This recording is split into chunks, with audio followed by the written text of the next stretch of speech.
兩個人壓埋一齊過日子，係為咗揾個伴，定係揾個監獄章嚟管住自己？呢個問題，我諗好多結咗婚10年8載嘅夫妻聽到都會愣一愣，然後心裏面浮起一句：咦，好似真係喎！你去茶餐廳睇客就知，一對老夫老妻坐低，個先生講緊呢排啲豉油皇炒麵好似冇以前咁足料，個太太就喺隔籬一句都冇聽入耳，眼悄悄望住佢個餐碟講：你唔好加咁多鹽啦，你血壓高㗎嘛。成日講唔聽個先生，翻個白眼攞起個豉油樽，索性再加多啖話：我食嘢想食翻滋味啲，咁多年。你估我唔知我自己身體？呢種對話，你話係唔係好熟口面？我哋成日以為呢啲叫相濡以沫，其實你細心諗真啲，呢個更似兩個囚犯喺同一個倉入面互相監視緊對方每一啖飯食成點。好多老夫老妻覺得執子之手，與子偕老，就一定要好似連體嬰咁，行街要一齊行，行得咁，食飯要一齊食，甚至連睇電視都要爭個遙控器，爭到面紅耳赤。你話你想睇 TVB 嘅劇集，就話要睇緊個賽馬直播，你啱啱轉咗個台，想睇下新聞，佢就喺隔離嘟得聲抱怨話你成日搞佢個台。呢啲場景，你話係唔係恩愛？我話俾你聽，呢種唔係恩愛，呢種真真正正叫做勞該。你去問下以前香港嗰班老一輩嘅文人雅士，佢哋點解一世人都活得咁揼自在？成班朋友飲茶吹水，寫文章，遊山玩水，夫妻之間亦都相敬如賓，冇成日鬧交嗰種疲勞感，因為佢哋心呢個你明白一個好簡單，但係好多人都唔明嘅道理。兩個人想行得遠，行得耐，唔係嘅靠一條心將兩個人共埋一齊，而係靠個各有各玩。你中意寫毛筆字，我中意種盆栽，各自有各自嘅一片天地。見面嗰陣先至有嘢好講，有嘢好分享，先至唔會悶到想逃走。講到呢度，我哋要認真拆解一下呢個叫做形影不離嘅假象。你以為兩個人時時刻刻黐埋一齊，就係最深情嘅表現？心理學入面有個講法叫親密恐懼，即係話有啲人越係親近某個人，內心反而越係焦慮，越係想逃避，於是就會用鬧交、用挑剔、用一啲莫名其妙嘅小事嚟製造距離感，好等自己有啲少少呼吸嘅空間。你有冇發現有時候咁兩公婆最激烈嘅一場交，往往唔係為咗啲大事，而係為咗一啲雞毛蒜皮嘅小事，例如個梯頭冚錯咗邊，又或者牙膏由中間唔知邊個死鬼由尾度開始唔啱你。你話呢啲嘢值得嘈成？咁其實佢哋嘈嘅唔係啲事本身，而係嗰種積壓咗好耐，想揾個位透氣嘅情緒，揾咗個藉口爆發出嚟啫。咁點解你阿媽要成日管住你阿爸食幾多粒鹽？點解你阿爸又要成日嫌你阿媽行路慢，成日喺後面拉大隊？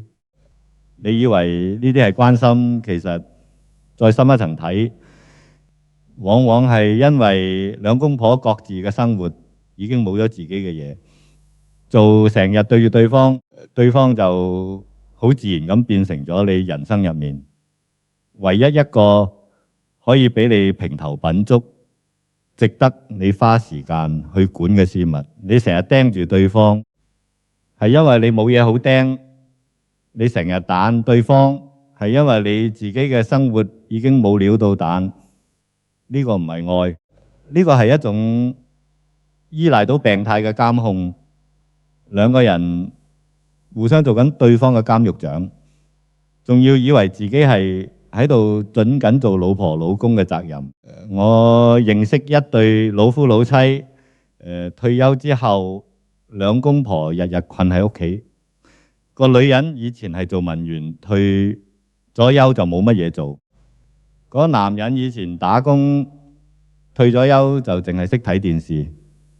兩公婆日日對住對方10幾個鐘頭，你估佢哋感情有冇因此更加好？完全冇，反而日日為啲鬼死小事嘈交。個女人話個男人成日霸住個廁所睇報紙睇到成粒鐘，個男人就話個女人成日喺廚房整嘢整到成間屋都係油煙味。你話呢種相處係唔係好慘？慘就慘在佢哋唔係唔愛對方，佢哋只係已經冇咗自己。於是對方嘅一舉一動就變成咗你人生剩低嘅全部。你估你唔盯實佢，你仲可以望邊度？所以我成日話婚姻入面最平庸、最消磨人嘅一種死法，唔係勒鬥烈烈嘅出軌，唔係驚天動地嘅離婚，而係死於太過度熟悉。你太過熟悉對方，熟悉到你連佢下一句想講咩你都估到，熟悉到你哋之間已經冇任何嘢值得好奇，熟悉到你哋見面淨係識講油鹽醬醋，講嚟講去都係嗰幾句。呢種熟悉唔係甜蜜，係一種慢性嘅溫水煮蛙式嘅麻木。你嘅伴侶由一個你曾經覺得神秘值得你花一世人時間去了解嘅人，慢慢變成咗屋企一件擺設，一個你唔使諗都知佢會做咩反應嘅工具人。你話呢種相處仲有咩意思？講到呢度，如果你覺得自己或者身邊嘅人正喺度經歷緊呢種窒息式嘅愛，日日困喺同一個空間，爭緊同一個遙控器，管緊對方，食幾多粒鹽，我勸你一定要先訂閱我個頻道，因為等陣我會講一個令好多人聽完之後心跳都加速嘅方案，就係分房瞓呢件事。呢個真係好多婚姻嘅救命草，但係呢個內容我唔會擺喺其他地方。你唔訂閱嘅話，可能一轉頭就揾唔返呢條片，咁就真係好可惜。其實講到底，兩個人一齊過日子，最健康嘅狀態，唔係焗住自己去遷就對方，亦都唔係焗住對方去遷就自己，而係兩個人都保留返自己嘅一片天空。你有你嘅飲茶約會，我有我嘅行山興趣，你有你追開嘅劇集，我有我中意睇嘅波賽，連瞓覺，甚至乎連瞓覺。如果一個瞓得早，一個瞓得遲，咁點解一定要焗住喺同一個時間上床，然後互相嫌對方拉鼻，或者鼻鼾聲太大嘅？你話俾我聽，呢啲堅持到底係為咗個一齊嘅形式，定係為咗真真正正嘅感情？我哋成日執着喺一個形式入面，以為形影不離就等於恩愛，但係你有冇諗過，真正嘅感情係唔使靠形式去證明嘅，係就算你哋各自有各自嘅生活，你哋依然會掛住對方，依然會期待見翻面嗰一刻，呢個先至係真正嘅感情，而唔係一種相對而坐、相對而厭嘅麻木。我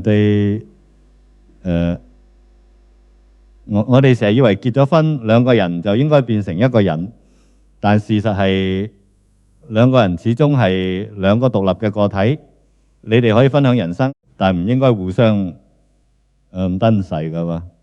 另一半唔係你嘅財產，你嘅另一半唔係你嘅囚犯，你唔應該用愛呢個名義去監控佢每一個舉動，每一啖飯食成點，每一個決定。同樣道理，你亦都唔應該將自己嘅全部人生都壓住喺對方身上，搞到你嘅開心與否，完全建基於對方今日心情好唔好。呢種相處模式，長遠嚟講，只會令兩個人都攰到最後，連當初嗰份心動都唔記得咗係咩滋味。入去留言區話我知，你另一半最令你頂唔順嘅一個捆綁行為係咩？係佢成日要爭個遙控器，定係佢管住你食幾多粒鹽，定係佢連你去邊度飲杯咖啡都要問清楚？我好想聽下大家嘅故事，睇下我哋係咪都有同一種苦水。講到分房婚呢個話題，好多人第一時間嘅反應就係攏擰頭，話：哦，係咪你哋兩公婆感情有問題啊？係咪想離婚啊？呢種思維真係落後過深水埗嗰啲快要拆嘅舊唐樓。你話而家都乜年代啦，仲用呢種老套嘅邏輯去睇一件咁務實嘅事？分房瞓唔單止唔係感情變淡嘅先兆，我夠膽講句，呢個係中產階級甚至係文人雅士圈子入面公認最高級嘅一種溫柔。你襯客人一世人，有1/3嘅時間係喺瞓覺。你話瞓覺呢件事重唔重要？我有個朋友，佢先生鼻鼾聲大到你唔好話隔鄰房，隔離屋都聽得到，聲浪直逼雷公劈嘢咁擴張。佢個太太呢，本身就係神經衰弱，瞓得淺，一有少少聲響就會醒，成日要食安眠藥先瞓得着。你話呢種所謂同床共枕係咪浪漫？我話呢個唔係浪漫，呢個係一種慢性自責。你一個瞓唔好，第二日精神散更，做嘢冇精神，脾氣自然差。佢一個因為要遷就你，成晚瞓醒，日積月累，身體都攰壞埋。呢種所謂同床異夢唔係心美嘅比喻，係好赤裸裸嘅健康代價。你哋每一晚其實都喺度互相消耗緊對方嘅壽命啊！仲要以為呢個係天經地義嘅夫妻本分。我讀返蔡曹先生嘅專欄，佢有講過一句嘢，我覺得講得好透貼。佢話人呢一世人一定要有自己嘅空間。呢句說話聽落好簡單，甚至有啲人會覺得咁咪即係自私咯。但係你細心諗下，一個人如果連自己嘅空間都冇，佢點會有心情有能量去愛人？分房瞓唔係話從此兩個人形同陌路，井水不犯河水，而係話我哋依然係一家人，我哋依然愛對方，但係我哋保留返一個各自可以做返自己嘅角落。你可以喺自己間房開生黃地嘅床頭燈，攤喺張梳化仔度睇你想睇嗰本書，睇到眼瞓為止。唔使啊，因為對方10點就要熄燈瞓覺，而要匆匆忙忙合埋本書，摸黑行路，仲要因為撞到梳化腳啦，忍住痛唔敢出聲，怕嘈醒枕邊人俾佢鬧。你又可以夜靜人稀嗰陣，慢慢斟翻杯威士卡加一粒冰，聽住啲爵士樂，享受翻嗰種是一屬於你自己嘅寧靜。呢種享受唔使問過任何人意見，唔使遷就任何人嘅時間表。你話呢種生活係咪先至叫做有尊嚴？香港嗰啲舊式家庭，成日覺得夫妻就一定要瞓埋一張床先叫做一家人。如果分房瞓，就好似做咗啲醜事咁，要收埋收埋。唔敢同外國睇好多歐洲嘅老夫老妻，人哋分房瞓咗幾十年，感情依然好到不得了。人哋唔覺得呢件事有咩見唔得光，反而覺得呢個係尊重對方生活習慣嘅一種表現。你中意瞓硬啲嘅床褥，佢中意瞓軟啲。你中意開暖氣瞓，佢就話焗到成身汗。你半夜起身去廁所要開盞燈，佢就話光到瞓唔着。呢啲生活細節睇落雞毛蒜皮，但係日積月累，其實係好傷感情嘅磨損。與其成日為咗呢啲小事嘈交，倒不如坦白同對方講一句：我哋分房瞓啦，唔係我哋感情有事，而係我想我哋兩個都瞓得好啲，精神好啲，對大家都好。講到呢度，我想同大家再深入拆解一個概念，叫做距離產生美感。呢句說話，你可能聽到耳都生係，覺得好老土，好似啲雞湯書入面成日出現嘅口號咁。但係你信我，呢句嘢真係真理嚟，唔係吹水。你趁下你哋拍拖嗰陣，係咪成日期待見面？就係因為你哋唔係日日見，唔係24小時黐埋一齊，先至有嗰種終於見到你嘅雀躍感。但係結咗婚住埋一齊，朝早一開眼就見到對方個瞌眼瞓樣，夜晚瞓覺又見到對方個樣，成日20小時對住，你話仲邊有咩驚喜可言？呢個唔係話你哋唔愛對方，而係人性本身就係咁，太過容易得到嘅嘢，我哋自然會唔識得珍惜。你去茶餐廳，一個人叫餐奶茶，你成日飲到你唔會覺得幾特別，但係你去到一間好出名嘅老字號，等咗成半個鐘先至叫到嗰杯用絲柏嚟隔嘅奶茶，你飲落去會唔會覺得特別香滑？呢個就係距離產生美感嘅道理。你同你另一半如果唔係24小時對住，唔得啊！你哋見面嗰一刻，反而先至會有嘢好講。你可以話俾佢聽，你今日睇咗本咩書？你自己一個人去咗邊度食飯？你發現咗間新開嘅咖啡店幾正？呢啲對話先至真正叫做交流，而唔係你哋日困喺屋企。講嚟講去都係你食咗飯未？今晚睇咩台？呢啲冇營養嘅對答。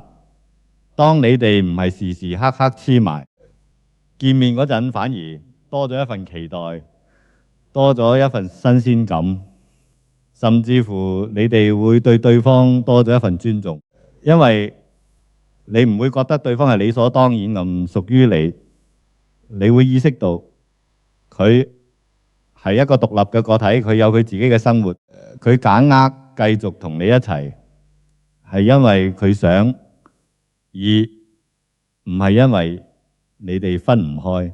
我識一對夫婦，兩個都係退咗休嘅文化人，佢哋分房瞓，分咗成10年，但係每個星期6朝早，兩公婆都會相約喺樓下嗰間老字號茶餐廳飲早茶，叫返個常餐，一人一杯奶茶配腿蛋治，坐低慢慢傾偈。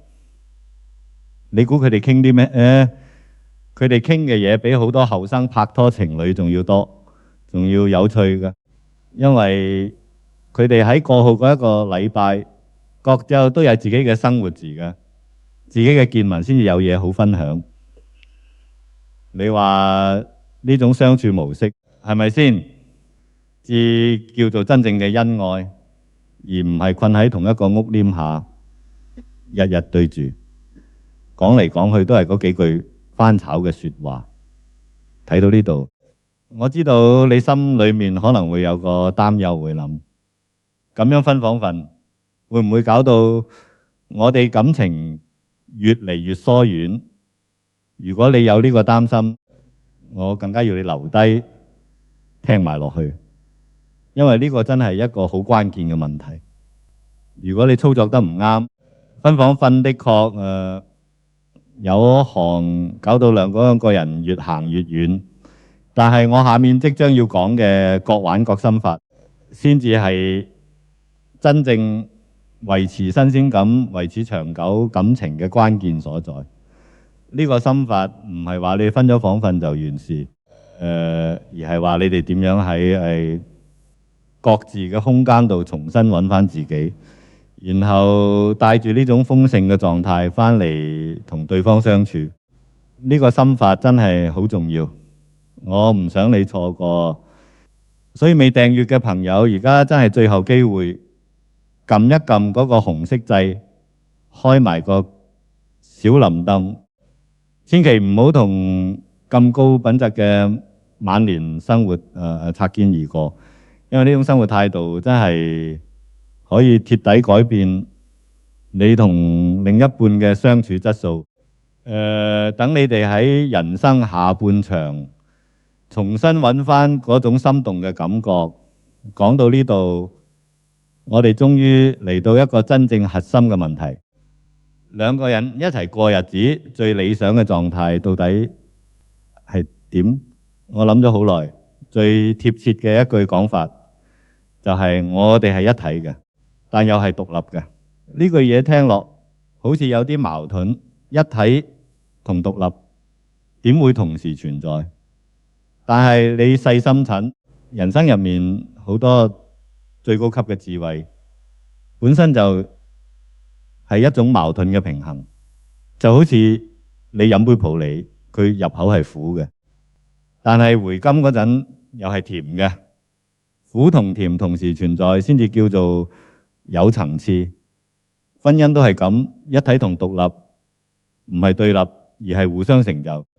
你中意行山，星期六日一早走，揼住個背囊，對行山曬去麥理浩徑，呼吸下新鮮空氣，流身汗，睇下風景。佢呢就中意留喺屋企，或者約埋姊妹去打麻雀、摸下牌、吹下水，講下邊個仔又拍拖，邊個女又買咗層樓。你哋各有各忙，各有各嘅小天地。到咗晚黑，返到屋企一齊坐低食飯，呢個先至係真正嘅交流時間。你可以話俾佢聽，你今日行到獅子山頂，睇到成個九龍半島嘅景色，靚到你影咗成10幾張相。佢又可以話俾你聽，今日打牌打到自摸咗一鋪清一色，開心到成晚都眉開眼笑。你哋各自帶住自己嘅收割吉翻嚟分享呢一餐飯，先至有嘢好講，先至唔會食到淡而冇味，好似兩個機械人咁對坐喺度扒緊飯，一句説話都冇。講到呢度，我想同大家講一個好硬核，亦都好現實嘅資訊，關於社交多樣性呢件事。你有冇留意到好多老人家退咗休之後，社交圈子越縮越窄，最後淨係剩返屋企嗰個枕邊人。你診客一個人，如果一世人嘅社交全部壓晒喺一個人身上，呢個壓力有幾大？你開心嘅時候想搵人分享，得返佢一個；你唔開心嘅時候想搵人訴苦，都係得返佢一個。萬一嗰陣佢心情唔好，或者佢根本冇興趣聽你講嘢，你嘅情緒就冇地方去，日積月累。你話會唔會有事？醫學上其實有好多研究都指出，社交圈子豐富嘅老人家患腦退化症同抑鬱症嘅風險，會明顯低過嗰啲社交圈子單一嘅人。你有朋友仔一齊飲茶、一齊打波、一齊行山，你個腦成日要諗嘢，要記住今日約咗邊個幾點鐘去邊度，呢啲睇落簡單嘅社交活動，其實喺度不斷刺激緊你個腦。等你個腦唔會咁快退化。相反，如果你日日困喺屋企，淨係對住同一個人，你哋講嚟講去都係嗰幾句，你個腦冇咗刺激，人容易變得沉悶，變得抑鬱，甚至變得有啲固執，因為你冇機會接觸唔同嘅諗法。你個世界會越縮越細，細到最後淨係得返屋企嗰4幅牆啊！所以我成日話老咗冇朋友，淨係對住另一半嗰種壓力嘅，真係足以殺死一個人，唔係講笑嘅。咁講到呢度，好多人可能會問：咁我點樣可以同另一半開口，要求返自己嘅空間呢？呢個真係一個技巧嚟，你唔可以硬咁講。我唔想同你成日一齊，你咁講。對方梗係即刻誤會你係唔係唔愛佢，或者係唔係外面有人。真正嘅高手唔會用嘈交嘅方式去爭取空間，而係會用談判嘅方式，坦白、幽默，帶住愛意咁同對方溝通。你可以咁講：老婆，我想自己靜下，唔係唔愛你，係想愛得更耐。你診客呢個嘢幾靚，幾有智慧。你冇否定佢，你冇話佢煩，你只係話俾佢聽：我需要一個屬於自己嘅空間，係為咗令我哋嘅感情行得更遠更耐。呢種講法唔止唔會令對方受傷，反而會令對方感受到你嘅坦誠同尊重。你哋兩個其實係喺度一齊經營緊呢段關係，而唔係一個人焗住另一個人，而唔係一個人焗住另一個人去遷就。我有個朋友，佢就同佢先生咁講：你知唔知我哋屋企個電視遙控器，我哋兩個爭咗成30年，我今日先至醒起，其實我可以自己去買多部電視擺喺書房度。我以後睇我中意嘅劇集，你就繼續霸住聽嗰部睇你嘅賽馬，咁咪皆大歡喜咯。你話呢個方法係咪好簡單？成日啲人以為感情問題一定要好複雜嘅方法啊，先至解決得到。其實好多時候一個簡單嘅溝通，一個願意而各退一步嘅心態，已經可以解決咗好多年嘅心結。講到最後，我想同大家講一個我覺得好重要嘅價值觀，就係追求漂亮咁離場呢件事。人生行到最後一段路，我哋最緊要嘅係活得有尊嚴，唔係話要幾風光，而係話你唔好變成對方嘅包袱。你唔好變成對方嘅包袱。乜嘢叫做包袱？你成日要對方陪你，你成日要對方遷就你，你成日要對方為你嘅情緒負責你嘅存在，令對方覺得攰，覺得冇自己嘅時間，覺得人生嘅最後一段路都要困喺你身邊，冇得做返自己。呢種相處模式唔係恩愛，係一種消耗。真正高級嘅伴侶關係係你哋兩個，就算行到人生最後嘅一段路，依然可以做返對方生命入面最精彩嘅嗰一個陌生人。陌生人呢個陌生人唔係話你哋唔熟悉對方，而係話你哋始終保持住一份神秘感，一份新鮮感，一份唔會令對方覺得厭悶嘅吸引力。